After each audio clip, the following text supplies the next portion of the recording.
Member for Fisher. Well, thank you, Madam Deputy Speaker. There's the man who's not on top of his brief, I have to say, Madam Deputy Speaker. Madam Deputy Speaker, I rise in support of this motion. I'm probably the only person in this chamber or the House of Representatives that's a builder.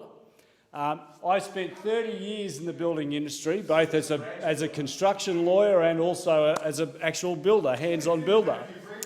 So, Madam Deputy Speaker, I can speak with some authority on this point, and I'm very pleased to do so. So, around about May, June last year, I had a lot of my "Don't go, member for Perth, please stay, please stay." I had a number of my colleagues contact me in around May or June last year and say, "Andrew, we have got no work on the books beyond about August, September." And a lot of them were very, very fearful of their economic futures. So I had some discussions with Michael Sukkar, the Deputy or the Assistant Treasurer and Housing Minister. Madam Deputy Speaker, what we looked at was ways that we can encourage. Oh, don't go, member for Perth. What we looked at was ways that we can encourage builders to be able to stay in work, because we knew that they were facing an economic cliff. So HomeBuilder was born, a $25,000 subsidy to enable owner-occupiers. What the member for McNamara said is total rubbish about that this is assisting people who are investors. It assists only owner-occupiers.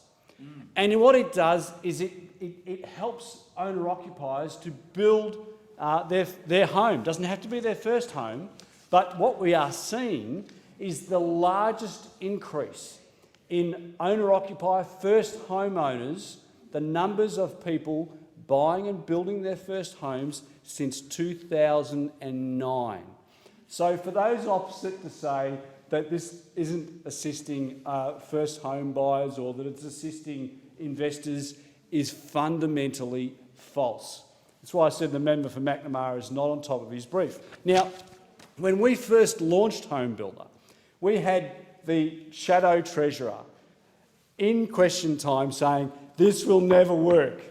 This program will never work." And there was a cacophony of voices on those opposite saying, "Do you remember that?" I remember that. I don't even know if you were here.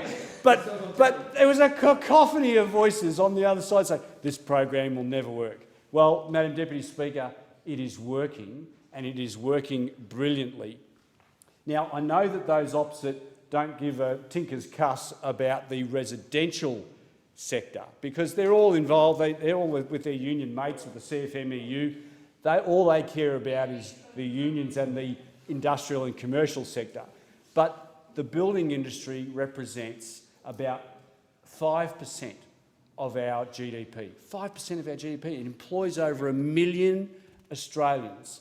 It's one of the largest employers and sectors in the country, and as someone that has been intricately involved and linked to it for the last 32-odd years, it is a great sector.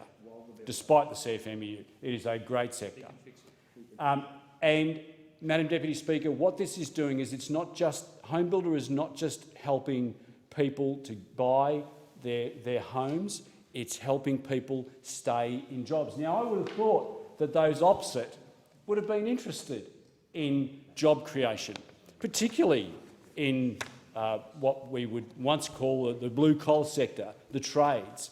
But those opposite, the Labor Party, have totally abandoned the construction sector and the trade sector. And I'll tell you why, Madam Deputy Speaker, and I tell you this is proof positive of this happening. In the 2019 election, anybody wearing high-vis would come up to me when I was on pre-poll and at the polling booth, and they'd brush past every other person. They'd say, "I want to vote for Liberal because the Liberals and the national parties stand up for trades. They stand up for the workers, unlike those opposite who have totally abandoned their roots." Those members opposite are appealing purely and simply to the inner-city green elites. They have abandoned their trades. They've abandoned their working class roots, and they should be ashamed of themselves, because we will stand up. Obviously, we'll stand up for them. The motion be agreed to, and